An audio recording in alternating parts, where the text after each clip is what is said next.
Rachetez les temps car les jours sont mauvais. Car les jours sont mauvais. Pour reconnaître ce que le Seigneur a fait pour vous.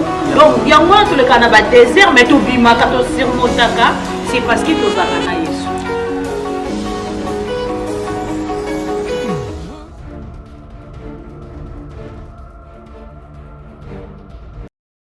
Bienvenue dans l'émission Nabisoya. Rachetez les temps car les jours sont mauvais. Car les jours sont mauvais, émission autre mais la rabino malo banazambe pour na ko fortifier bino pour na ko fortifier biso. Alors ko bosa te ko liker, ko bosa te ko s'abonner, ko bosa te ko commenter et to lo bango toujours likolo ya nyonso ali ko partager parce qu'à faisant ici aux ali ko participer na biso na ko faire véhiculer la bonne nouvelle du royaume.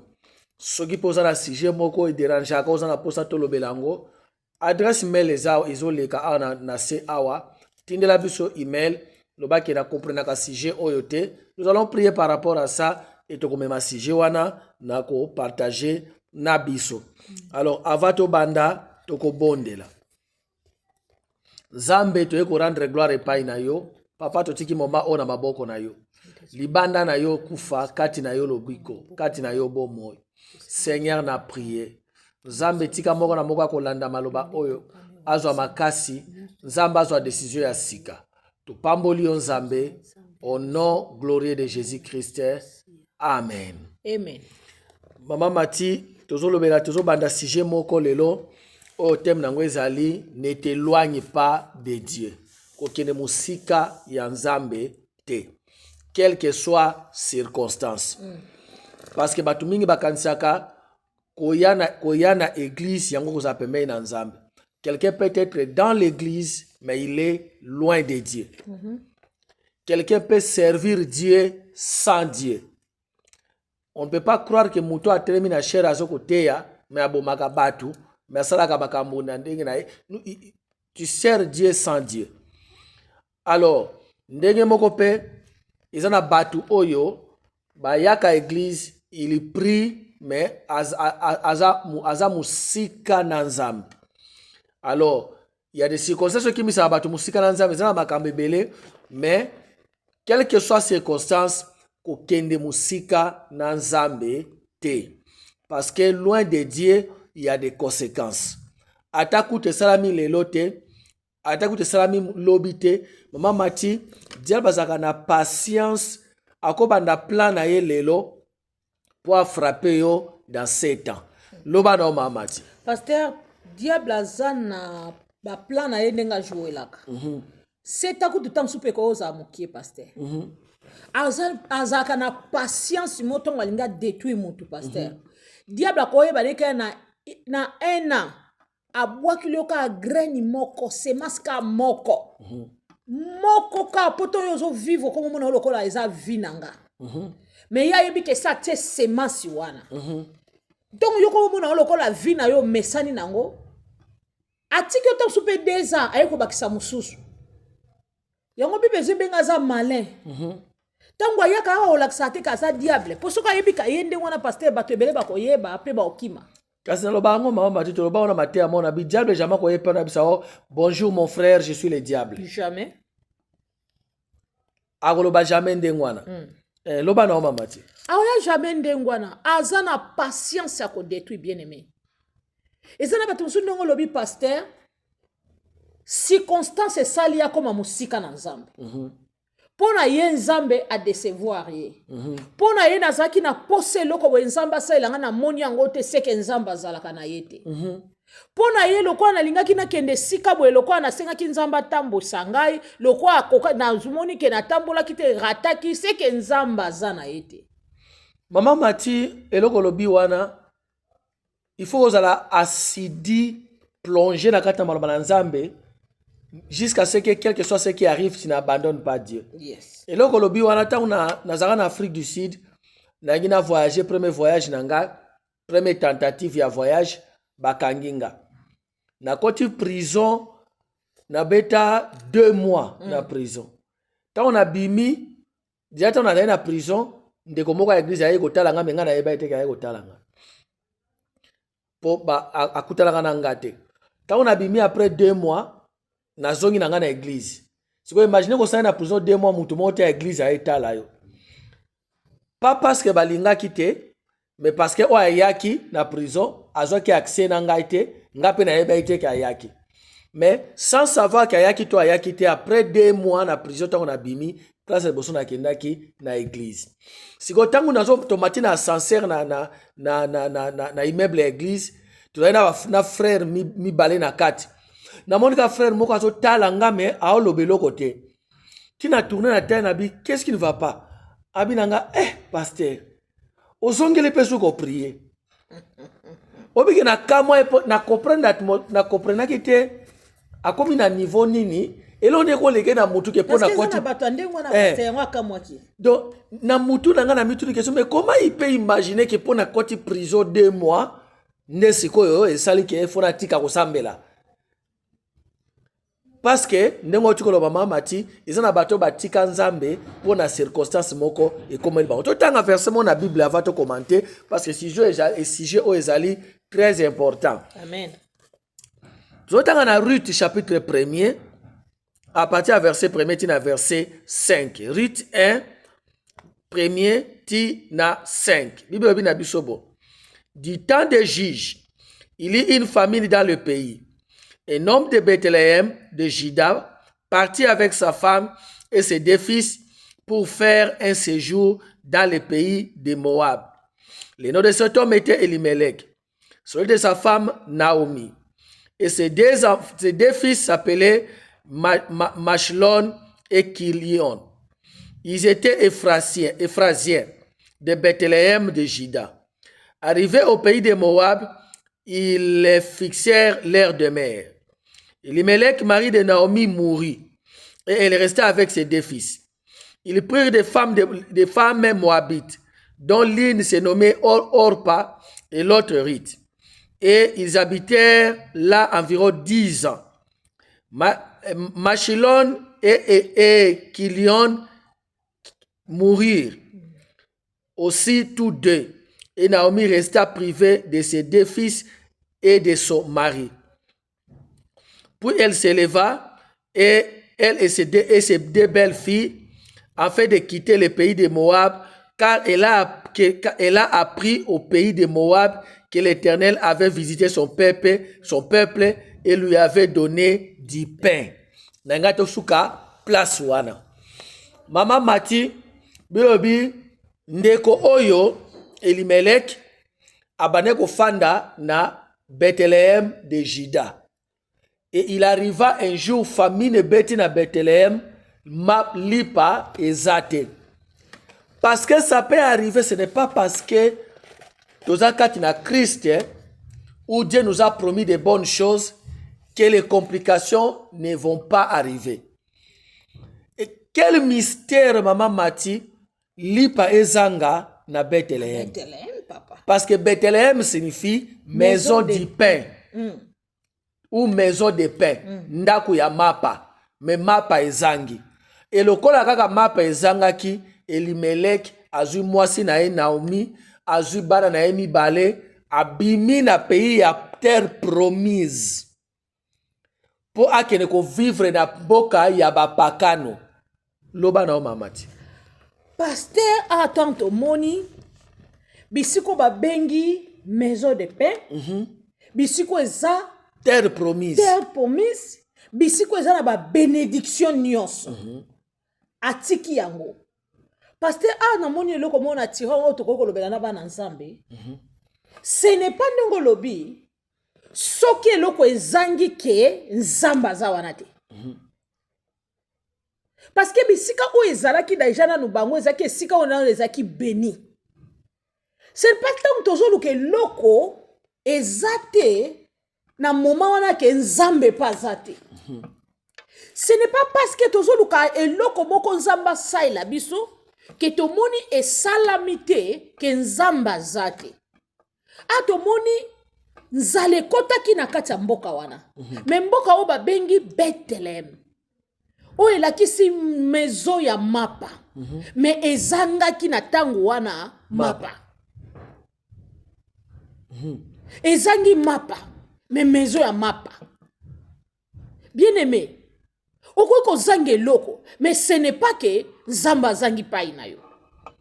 Mama Mati oko remarquer que tangu mapa ezangi na Bethlehem na terre promise na Israël bango bazwi nzela babimi bakei Bake pe wapi pa? bake wapi bake na mboka ya bapakano sika là où il y a aucune promesse de Dieu. Sikoyo nous ne restons pas na bonzambe à cause de ce que Dieu peut faire ou offrir, mais à cause de l'identité. Maman Mati, identité ya bisika bazalaki, identité nango zalaki la terre de Dieu, la terre promise, le pays où coule le lait et le miel, la terre bénie de Dieu. Yango nde identité ya bisika wana. Maman Mati tomona mutu oyo a boyi komata na voiture de luxe à cause ya identité ya mutu azo kumbango. C'est-à-dire na ba film msuto to monaka pas film ba documentaire msuto monaka ke ezana mutu moko aza tueur en série. Donc abomaka batu bakomi ko afficher longi na ye akomi quelque part a telebi na voiture ya kitoko ya munene akitisi vite abengi mutu moko ono kiwa pena tika otanga ngumba bika kaboye amona bi identité ya mutu to mona na TV azali mobomi. Identité na ye. Donc esali ke a ignorer na luxure ya voiture wana, a ignorer valeur mutu wana pesie pour na identité.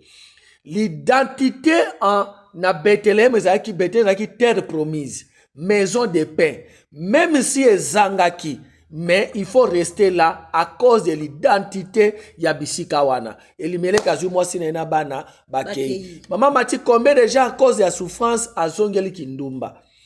À cause de la souffrance, à quelque s'associer na bateau bas vivaka vie à mabe parce que na bango ne azumwa connexion c'est à cause de la moi lipa. Musika na nzambe, il y a des conséquences. Loba na mamati. Il y a des conséquences, pasteur. Akufeli yemoka kenano mutaliboso akufi. Loba nao. Et ça n'a pas de conséquences. Misu na loba souvent misu kosaka. Misu ekosaka Elimelek eloko ya liboso asalaki misu ekosaki donc misu ekosi ye abosani identité na ye ndenge pasteur alobi naza mwana nani naza na terrain nini naza na esika nini identité bien aimé na pasteur omoi ka identité ndenge olobi okokende place mo beso balobi kaka ye aza américain d'origine bolekisa leka na bato baza nyonso par exemple na baafrike baotikila leka bisika mo boyo bato nyonso bazali na molongo peut-être na baambasade bazosenga bavisa pourquoi à cause ya identité na ye tomoni awa azaki na identité na ye mais abandonné yango bien aimé nde toloba boye peut-être yo poso komi prêt à ko abandonner identité a bonzambe oza nango. Pourquoi? Parce que misu ekosaka nde na lobaki misu ekoki pousse o bisika oyo emema kufa mais talisi yo ke or muteza wana misu ekoki kobema yo tala place bakendaki so tolandi tomoni nini ekomelaki bango mosika na nzambe bien aimé eloko eza te eloko moko diable akosala na bato asalaka eloko moko pasteur eze paraître na miso ya bato lokola yango wana eza mais yango wana te ntango amoni kuna alobi te nake place bapayen baza nake namoni bisika no baza vivre vie baza plus mieux ke ngai mais abosani apesi mokongo bisika omapa ezalaki nzambe akoki kolekiso na bamoma ya épreuve omoni lokola na obondela eloko te bana Israël pasteur bakoki kozaka Moïse mtebise nzambe mtebise Moïse babima no Moïse abima akende komisa peuple israélite na recommandation ya nzambe mais batelemaki mbamo te bakendaki pasteur bazwaki ta ouais batraversaki moment difficile Pharaon alinga kotika bango te c'était un peu compliqué mais tant bakomi na terre promise ande bisika efaki bakende nzambe ayebisaki bango abi bokobala bapakano te boko sangana na bango te. Dieu avait permis que ba païen ba ya na Israël mais permetaki te ba israélite ba kene ko vivre parmi ba païen maloba na bango soki mopaya ekofanda na Israël, il doit respecter la loi ya Israël. Mais il y a tali circonstances actuelles parce que li pezanga na Bethlehem na minute wana azui mwasi na bana na ye Elimeleki na Naomi babimi bakei. Mais qu'est-ce qui leur est arrivé? Je crois qu'il fallait pas vivre dans nzala li pa ke ba ke kolanda li parce que li peut pas pakano. Parce que loko nyonso o diable ko offrir yo e ko suka ko zwa vie na yo. Loba na mamati. Et que suka pasteur ko zwa vie na yo. Et que suka ko lelisa yo. Et que suka ko memona nzela na enfer. Parce que Nzambe diable soka longoli yo na présence en Nzambe. Bien aimé, ko kanisa te ke amemi o pas sepelisa yo. Amemi o pas memi soko lela. Parce que yé pas luka bato ba zika na bango ensemble. Ça ou ta place wana. Ayebi pe nini yo bakanela ye fala kendela. Ayebi abangaka. Mais linga sa lo kwa kana izo ko na kangi mwana osoko bominganga pe na okufa na mwana yo. Elo diable asala ka yangwana. Soka longoli na présence na Nzambe, eza pobo ke zika na ye. Eza pobo ke kozika pardon pasteur. Non. Eza pobo ke kozika na ye. Donc c'est-à-dire tant que kozala na minute wana ozomwa lokole lokote.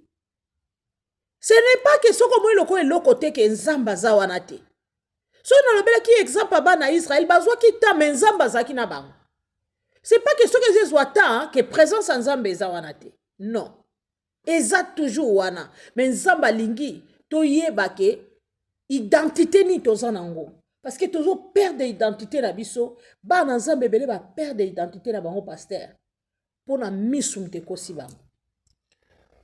Peut-être Nzambe aza ko réveiller na minute oyo okomdira na suka o bandi tu as peut-être déjà pris des décisions et tu as kaka obenga pour confirmer. Maman Martina oka témoignage à sœur moko difficulté na kati na vie na ye makasi. De l'autre état voisine na ye pe âge moko ka na ye suye soka bimi azongi ba dollar pamba ba maquillage pamba azanga kambongo te. La sœur qui était na porte kofuta na porte msusu a priaka mais rien ne change. Mukomoka pusa ne pas sœur na binde konanga yo bimaka na tongo le mso zongi na poko le mso zongi lobi nango mais toujours ozanga kelo côté okola kisanga kopo sala kate. Abise ko mitungisa te kopo yango za kutu kopo moko o dépasser kutu le côté. Ye moka pesi moi bilamba ba ni toke kopo yango nini prostitution. Kopo yango nini prostitution. Na kati na prostitution wana asalaka na kati wana ta mikole belete azui malade bandeko azui malade ya sida. Dala eta muto amemaki ye ya tikala kozwa malade wana te. Diable ko cible yo parce que yebi ki yo za na valeur mingi oza ya yete oza mwana Nzambe. Akolinga benda yo. Eba ke batu mususu par rapport na destiné o Nzamba tia na kati na bango. Soki ase azui yo akolinga ko umisa yo te. Avant que on réfléchir, avant que les Nzambe salanga grâce, na tango na katina na au bon milieu ya jouissance wana. Akolinga a frappé mbala moko de façon que o zota ko zonga epai na Nzambe te. La seule façon au diable à l'élisa Nzambe, c'est de détruire ses enfants. Nzambe Azana posa lelo ebakeno ne t'éloigne pas de lui à cause des circonstances oyo ozo traverser wana. Azana poso ke musika na yete. Parce que musika na Nzambe za kufa. Toko continuer nini osima mais to ebira ke non qu'est-ce qui est arrivé à Elimelech et à sa famille. Maman Matelo kwa liboso Elimelech yemoko akufi. Diable asuki wana te olie pe Naomi azwa mayele azwi mayele te azwe lisusu bana na ye basi na Moab. C'est-à-dire un pas basalaki libana na Nzambe babandi kokota na chaîne ya kobuka mibeko na Nzambe. Parce que Dieu avait interdit aux enfants d'Israël babala bapakano. Aboyaki. Mais tanga ki babimi na Israël pona pasi ya lipa déjà ko bima na Israël ezali déjà bien te. Bake bafandi na nini na babe oni na peya ba Moabite eza jama be mbakobi kuna babali su ba Moabite tala li mabe moko ebandi ko bota chaîne loba no mamati ebandi ko bota chaîne pasteur parce que satana so fongoli opportunité ya kotaka Bible lobi musane eza azokota po adétruire. Donc to so fongo lilie porte to ya azokota kosatendre na koseka te. Kosatendre na koseka te parce que koseka ou bien kosepela eya mpona ye te. Ye pai na eza il faut kolela mpona manki ya patience, mpona manki ya comprendre bisika nini identité nini bazalaki na yango esali bango badinda. Bazodinda se kodinda bien aimé, bazodinda se kodinda na libulu bisiko nzamba apekisaki babala bamwa biti te bake kobala, bisiko diable alobaki nzamba alobaki na bango bakota te ofeti babuki mibeko nyonso wana mpona nzala. Nyonso wana mpona comprendre te bisika nini toza banani totelemile esika nini poso bayebaki mabele oyo batelemelaki nango eza nanu beni epai na ye moko nzambe. Yango moni Yesu abisi la femme nani oyo ya nini ya la femme samaritaine abisi tu savais la grâce de Dieu et qui est celui qui est devant toi. Soko yebaki nzamba aza nani et puis quels sont les bénéfices d'être en lui et de rester en lui. Diable opéraka lokola nyao. Il suffit ka mutu na ye kota nzoto ekokota. So fungweli diable lidusuka ya muke ya grandeur ya 7 yebake okondimate makambo akotisi na liduso yo fungoleli ye ozondimate ke makambo nyonso elinga kaka po kaka na kendaki koluka mutu boye mama tutelaka banini mwa mutu paseleki akepa nganga po akende koluka kisi moko po azwa musala mais ye ake koluka kisi ya po azwa musala mais akopane te azwine musala mais mama akufi papa akufi bana bandi kokufa toza na bato lelo oyo mama mati oyo bapapa bakufa kala mais bana nyonso batikala malonga eza te ozondima te ke bango mutu bazalaka na grandeur ya vie ya ndenge wana.